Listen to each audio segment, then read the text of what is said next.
إن الحمد لله نحمده ونستعينه ونستغفره ونعوذ بالله من شرور أنفسنا ومن سيئات أعمالنا من يهده الله فلا مضل له ومن يضلل فلا هادي له وأشهد أن لا إله إلا الله وحده لا شريك له وأشهد أن محمدا عبده ورسوله أما بعد فإن خير الحديث كتاب الله وخير الهدي هدي محمد صلى الله عليه وسلم وشر الأمور محدثاتها وكل محدثة بدعة وكل بدعة ضلالة وكل ضلالة في النار أما بعد فأعوذ بالله السميع العليم من الشيطان الرجيم رب اشرح لي صدري ويسر لي أمري واحلل عقدة من لساني يفقهوا قولي قل أبالله وآياته ورسوله كنتم تستهزئون وقال الله سبحانه وتعالى في موضع آخر إنا كفيناك المستهزئين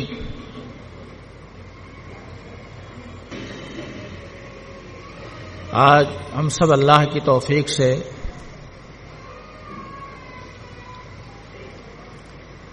یہاں شعائر تحفظ اسلام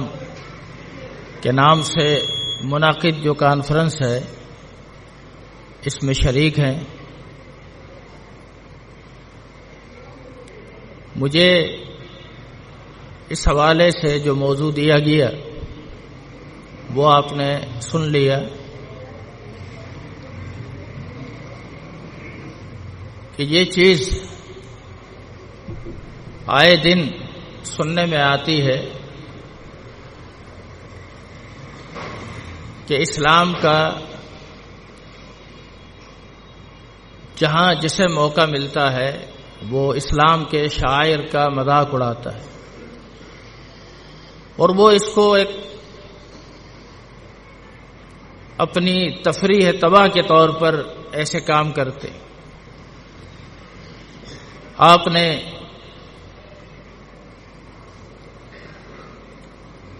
یعنی کئی ایسے لوگوں نے لطائف بنائے اور طنز و مزاح پیدا کرنے کے لیے جہاں عام گفتگو کے اندر لوگ ایسی چیزوں کا سہارا لیتے ہیں، اب ان جگہ پر لوگوں نے دین کو داخل کر کے دین پر طنز کرنا، اس کا مذاق اڑانا اور اس کا ایک عام محاورے کے طور پر استعمال کرنا،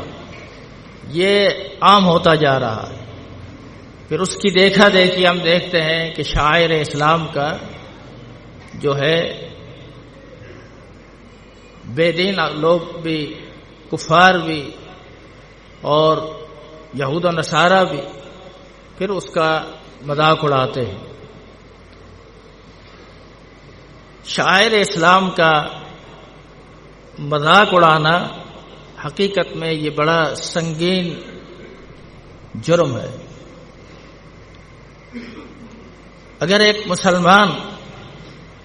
اس جرم کا ارتکاب کرے تو بسا اوقات وہ کفر میں چلا جاتا ہے، اور اگر کفر میں داخل نہ ہو تب بھی وہ بہت بڑے گناہ کے اندر مبتلا ہو جاتا ہے، کیونکہ ہم یہ دیکھتے ہیں کہ اللہ کے رسول صلی اللہ علیہ وسلم کا یا اسلام کے کسی عمل کا کسی نے بھی جب مذاق اڑایا ہے تو اور اس پر تنقید اور تنقید کی ہے اور اس کو اپنی طعن و تشنیع کا نشانہ بنایا ہے تو ان کا انجام تاریخ کے اندر نشان عبرت بن کے رہ گیا۔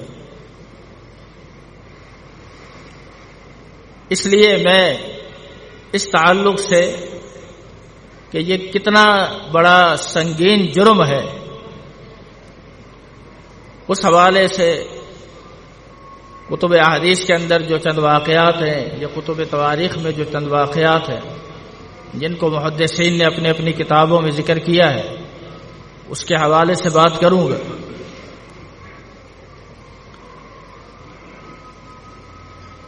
یہ جو دینی شاعر کا جو مذاق اڑانا ہے، وہ مذاق چاہے کوئی شخص نماز کا اڑائے، کوئی روزے کا اڑائے، کوئی زکوٰۃ کا اڑائے، کوئی حج کا اڑائے، کچھ نہیں قرآن کی آیات کا مذاق اڑانا اور احادیث رسول کا مذاق اڑانا یا اس پر کوئی ایسے نازیبہ کلمات کرنا یا اللہ کے رسول صلی اللہ علیہ وسلم کی ذات کو نشانہ بنانا،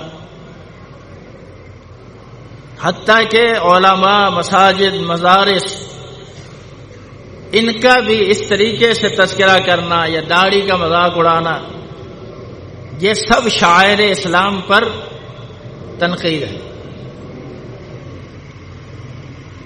اللہ کے رسول صلی اللہ علیہ وسلم کی کسی بات پر اگر ایک شخص تکبر سے آپ کی بات کو ایسے تو مانتا ہے، لیکن تکبر سے اس نے لوگوں کے سامنے آپ کی بات کو ماننے کے اندر اپنے لیے عار سمجھا۔ صحیح مسلم کے اندر کتاب الاشربہ میں روایت موجود ہے کہ ایک شخص الٹے ہاتھ سے کھا رہا تھا، اللہ کے رسول صلی اللہ علیہ وسلم نے فرمایا کہ سیدھے ہاتھ سے کھاؤ، تو اس کو بڑے مجمع کے اندر یہ بات بڑی بری لگی۔ آج بھی آپ دیکھ لیں، اگر آپ کسی شخص کو کہیں نا جو الٹے ہاتھ سے پی رہا ہو، اکثر لوگ کھاتے سیدھے ہاتھ سے ہیں لیکن پینا الٹے ہاتھ سے، یہ فیشن بنا ہو۔ اگر کوئی شخص بتا دے بھائی یار آپ سیدھے ہاتھ سے پئیں، اللہ کے رسول صلی اللہ علیہ وسلم کا فرمان ہے کہ سیدھے ہاتھ سے کھانا ہے، پینا ہے،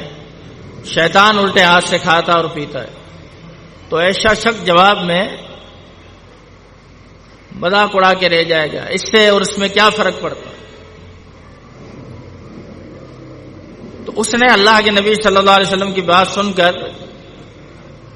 اپنے اندر یہ خیال کیا، اسے تکبر آ گیا کہ میں اب بڑی مجلس میں آپ کی بات کو اس طرح مانوں گا، تو اس نے بہانہ کرتے ہوئے کہا میرا یہ جو ہاتھ ہے نا، سیدھا ہاتھ، یہ اٹھتا نہیں۔ امام منذری بھی اس کو لائے ہیں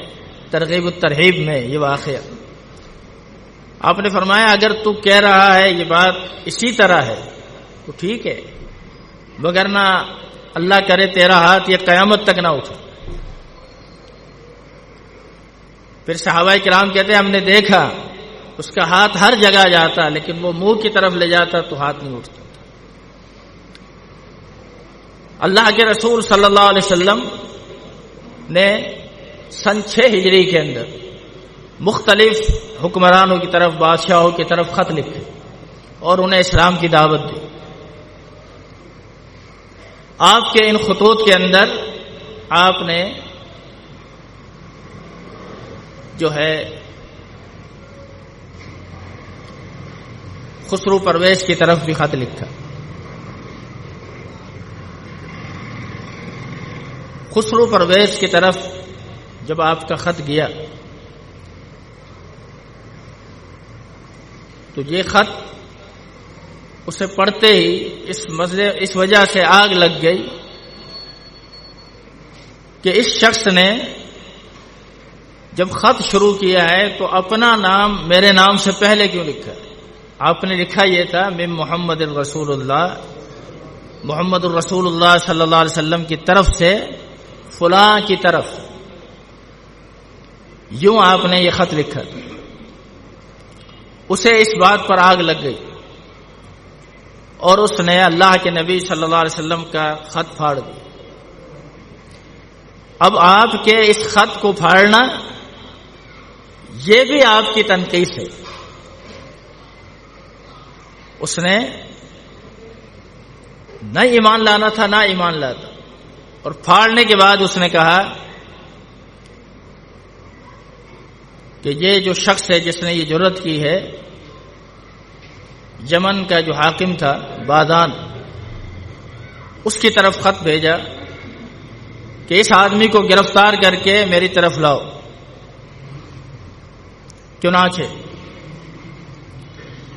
یمن کا جو حاکم تھا بادان، اس نے اپنے 2 نمائندے، 2 بندے اللہ کے رسول صلی اللہ علیہ وسلم کی طرف بھیجے۔ اللہ کے رسول صلی اللہ علیہ وسلم کے پاس جب وہ آئے تو آپ نے ان سے آنے کا مقصد پوچھا، تو انہوں نے آپ نے آنے کا مقصد بتایا کہ ہمیں اس طرح سے بھیجا گیا ہے، آپ نے جو خط بھیجا تھا انہوں نے ہمیں بھیجا ہے کہ ہم آپ کو گرفتار کر کے لائیں۔ اللہ کے نبی صلی اللہ علیہ وسلم نے اس موقع پر ارشاد فرمایا کہ تم کل میرے پاس آنا۔ وہ لوگ جب اگلے دن آپ کے پاس آئے تو آپ نے پھر ان سے مدعا پوچھا کہ کیوں آئے؟ انہوں نے اپنا آنے کا مقصد بیان کیا کہ ہم کل بھی آئے تھے۔ آپ نے فرمایا کہ تمہارے بادشاہ کو اور میرے دشمن کو رات اللہ تعالیٰ نے اس کے بیٹے کے ہاتھوں مروا دی، وہ قتل ہو چکا ہے۔ جب اس مسئلے کی تحقیق کی گئی تو پتہ چلا کہ یہ بات بالکل اسی طرح ہے۔ پھر یمن کا جو حاکم تھا بادان، وہ اور اس کے ساتھ جتنے لوگ تھے سب مسلمان ہو، لیکن جس نے خط پھاڑا تھا اس کے بارے میں اللہ کے رسول صلی اللہ علیہ وسلم نے یہ الفاظ کہے کہ یا اللہ، جس طرح انہوں نے میرے خط کو پھاڑا ہے تو انہیں پھاڑ۔ پھر یہی ہوا کہ بیٹا چاہ رہا تھا کہ باپ کی طرف سے اقتدار ملے، اور باپ مر نہیں رہا تھا۔ بیٹے نے ایک رات باپ کو خنجر مارا، خنجر کے وار کیے اور قتل کر دیا، اور باپ نے اپنے جیتے جی یہ محسوس کیا کہ میرے بیٹے کے ارادے کچھ اچھے نہیں۔ اس نے بھی کوئی ایسی دوائی بنائی جس پر اوپر تحریر کر دیا کہ یہ کوئی اچھی کھانے پینے کی اور زیادہ قوت کی دوائی ہے۔ جب بیٹے کو اقتدار ملا تو اس نے اس اقتدار کے نشے میں اقتدار حاصل ہوا تو خوب جشن منائے، اور وہ جا کر دیکھا کہ کوئی ایسی دوائی ملے جس سے مجھے عیش کرنے میں، عیاشی کرنے میں زیادہ مزہ آئے۔ تو ایک بوتل پر نظر پڑی،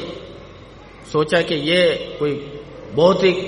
خاص قسم کی دوائی ہوگی، چنانچہ اس نے کھا لی، اور یوں بیٹا بھی مارا گیا، باپ بھی مارا گیا، اور یوں اللہ کے رسول صلی اللہ علیہ وسلم کی جو پیشین گوئی تھی، جو آپ کا فرمان تھا، وہ حرف و حرف پورا ہو۔ تو یہ جتنا بھی استہزاء کا معاملہ رہا ہے، قرآن مجید کی نصوص سے یہ پتہ چلتا ہے کہ یہ مذاق اڑانے والے جتنے بھی گزرے ماضی میں اللہ کے رسول صلی اللہ علیہ وسلم کے دور میں، یا یہ کفار تھے یا یہ منافقین تھے۔ اس لیے کسی مسلمان کو تو یہ بات جچتی ہی نہیں، کسی مسلمان کے لیے تو یہ بات لائق و زیبا ہی نہیں کہ وہ دین کے کسی شاعر کا مذاق اڑائے، دین کے کسی مسئلے کو معمولی سا سمجھے، اور پھر اس کے اپنی طور پر ایک ڈکشنری بنا لے، ایک لغت بنا لے، اور اپنے طور پر ان کا استعمال شروع کر دے۔ ہم آج بھی اپنے معاشرے کے اندر نہیں دیکھتے کہ بہت ساری چیزیں اب ہماری زبان کے اندر ہمارے محاورات کا حصہ بن چکی۔ یہ سب باتیں بھی در حقیقت اگر آپ غور کریں گے تو یہ دین کے شعائر کا مذاق ہے۔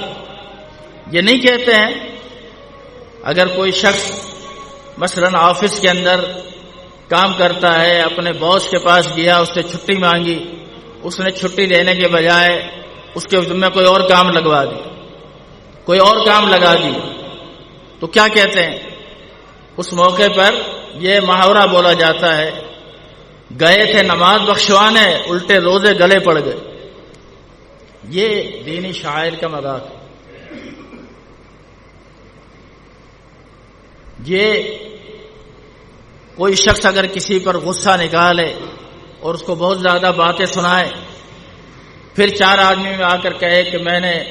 وہ آیا تھا میرے ساتھ بات کی، میں نے اس کو خوب صلواتیں سنائی۔ اب صلوات تو ایک بہت پیارا لفظ ہے جس کا معنی رحمت ہے، استغفار ہے، رحمت کی دعا ہے، اللہ تعالی کی طرف سے رحمت کا نزول ہے۔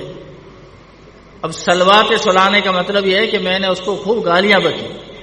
اب گالی بکنا صلواتیں سنانا ہے؟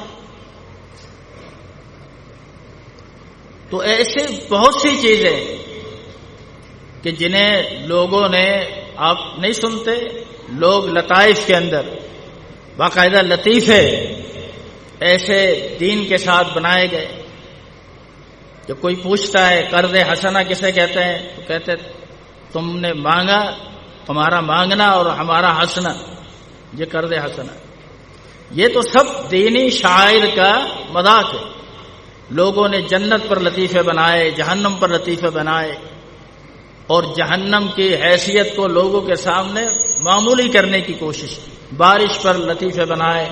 بجلی کے چمکنے پر لطیفے بنائے۔ یہ سب دین شاعر کے ساتھ استہزاء ہے، یہ دین کا مذاق ہے۔ اللہ کے رسول صلی اللہ علیہ وسلم کے عظیم صحابی جناب ابوبکر صدیق رضی اللہ تعالی عنہ ایک دفعہ گزر رہے تھے یہودیوں کے معبد خانے سے، تو ایک یہودی اسلام پر طنز کر رہا تھا اور یہ کہہ رہا تھا کہ لوگوں، مسلمانوں کا اللہ جو ہے وہ غریب ہوگی، اسی لیے وہ قرضے مانگ رہا۔ جب یہ آیت نازل ہوئی، من ذا الذی یقرض اللہ قرضا حسنا، کون ہے جو اللہ کو قرض حسنہ دے؟ جب اس نے یہ بات کہی تو اللہ کے رسول صلی اللہ علیہ وسلم کے اس عظیم صحابی جناب ابوبکر صدیق رضی اللہ تعالی عنہ نے سنا کہ یہ تو اللہ کے شان میں گستاخی کر رہا ہے۔ آپ نے ایک پوری قوت سے تھپڑ اس کے منہ پر رسید کی۔ وہ یہودی اللہ کے رسول صلی اللہ علیہ وسلم کے پاس کیا اور کہا، اللہ کے رسول مجھے انصاف دلائیے۔ کہا کیا معاملہ ہے؟ کہا ابو بکر نے مجھے تھپڑ مارا۔ اللہ کے رسول صلی اللہ علیہ وسلم نے جناب ابو بکر صدیق سے پوچھا، فرمایا ہاں میں نے اس کو مارا ہے تھپڑ۔ کیوں مارا ہے؟ کہا یہ کہہ رہا تھا کہ مسلمانوں کا اللہ جو ہے وہ غریب ہو چکا ہے، اس لیے وہ قرضے مانگتا پھر رہا، تو میری غیرت نے گوارا نہیں کیا، میں نے اس کو تھپڑ مارا۔ آپ نے اس یہودی کی طرف دیکھا، وہ مکر گیا، قسمیں کھانے لگا، میں نے ایسی بات نہیں کہی۔ اب ابو بکر صدیق رضی اللہ تعالیٰ عنہ سے اللہ کے نبی نے کہا، تمہارے پاس کوئی گواہ ہے؟ کہا اللہ کے نبی اس وقت تو کوئی موجود نہیں تھا جو اس بات پر میری شہادت دے، گواہی دے۔ یہاں تھوڑا سا سوچنے کا مقام یہ بھی ہے کہ جناب ابو بکر صدیق رضی اللہ تعالی عنہ کا اللہ کے نبی سے کیسا رشتہ ہے، اور اللہ کے نبی صلی اللہ علیہ وسلم بھی ابو بکر کو کتنا چاہتے ہیں، کیسا رشتہ ہونے کے باوجود کہ ابو بکر مردوں میں سب سے پہلے ایمان قبول کرنے والے ہیں۔ صرف یہی نہیں، پھر اللہ کے نبی صلی اللہ علیہ وسلم کے بڑے ناصر اور آپ کے بڑے فدائی تھے، پھر آپ اللہ کے رسول صلی اللہ علیہ وسلم کے سسر بھی ہیں۔ یہ تمام رشتے اور تعلقات اپنی جگہ پر، لیکن اسلام کا وہ دور بھی تھا کہ جب اسلام کے نظام عدالت پر ایک یہودی کو بھی ناز تھا، اور اس کے ذہن میں ایک لمحے کے لیے بھی یہ خیال نہیں آیا کہ اگر میں یہ مقدمہ اللہ کے نبی صلی اللہ علیہ وسلم کی عدالت میں لے جاؤں گا تو اللہ کے نبی صلی اللہ علیہ وسلم میرے ساتھ انصاف نہیں کریں گے۔ اگر ایسی بات اس کے ذہن کے کسی گوشے میں ہوتی تو وہ کبھی اللہ کے رسول صلی اللہ علیہ وسلم کے پاس نہ آتا۔ وہ آیا اور اس نے اپنا معاملہ اس طرح سے پیش کیا، جب آپ نے پوچھا تو مکر گیا۔ آپ نے فرمایا کہ ابو بکر آپ کوئی گواہ پیش کرو، ورنہ پھر اس یہودی کا تھپڑ آ رہا ہے، اسے برداشت کرو۔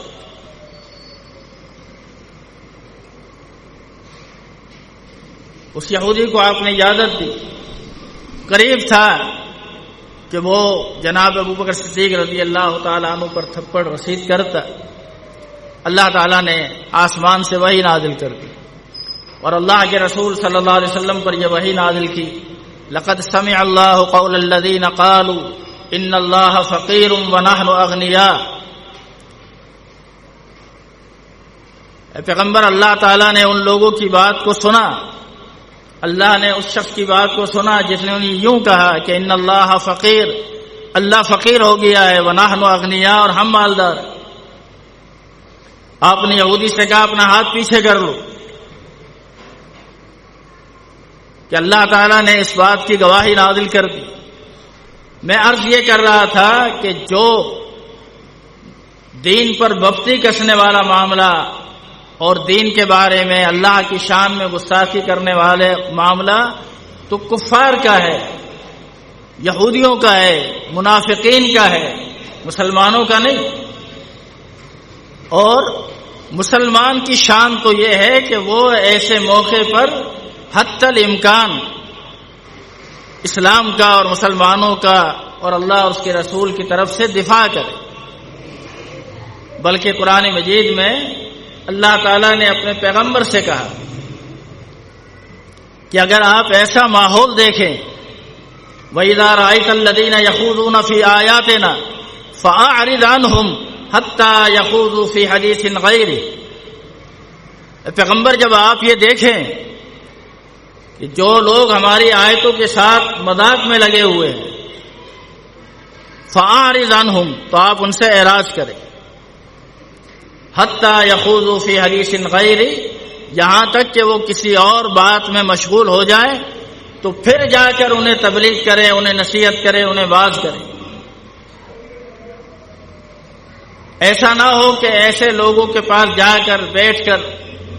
آپ یہ سمجھیں کہ ابھی یہ بات اس طرح کی کر لیں، پھر جب فارغ ہوں گے تو میں بھی بات کر لوں گا۔ نہیں، ایسے لوگوں سے قطعاً مجالست نہیں ہو سکتی۔ خطیب بغدادی رحمۃ اللہ علیہ نے الرحلۃ فی طلب الحدیث میں ایک واقعہ نقل کی کہ ایک شخص نے ایک طلباء کا گروہ کسی محدث کے پاس حدیث پڑھنے کے لیے جا رہا تھا، تو اس نے یہ حدیث سنی ہوئی تھی اس آدمی نے، لیکن وہ دینی لوگوں کے ساتھ، دیندار لوگوں کے ساتھ ہمیشہ اس طرح کے جملے کسا کرتا۔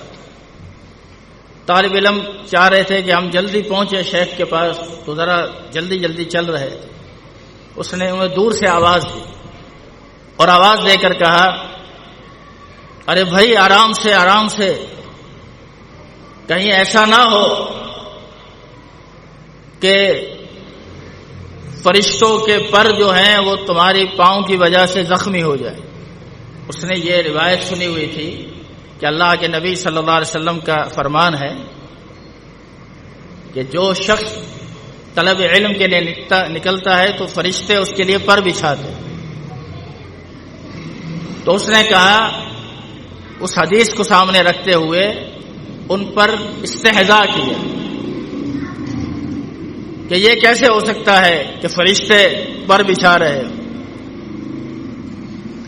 اس طرح کی بھکتی کیسی؟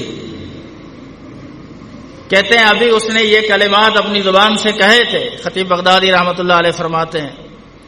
کہ یہ کلمات اس نے اپنی زبان سے کہے اور اس کا پاؤں وہیں اکڑ گئے، اور پھر دونوں پاؤں فالج زدہ ہو گئے، اور ساری زندگی یہ شخص پاؤں سے چل نہ سکا،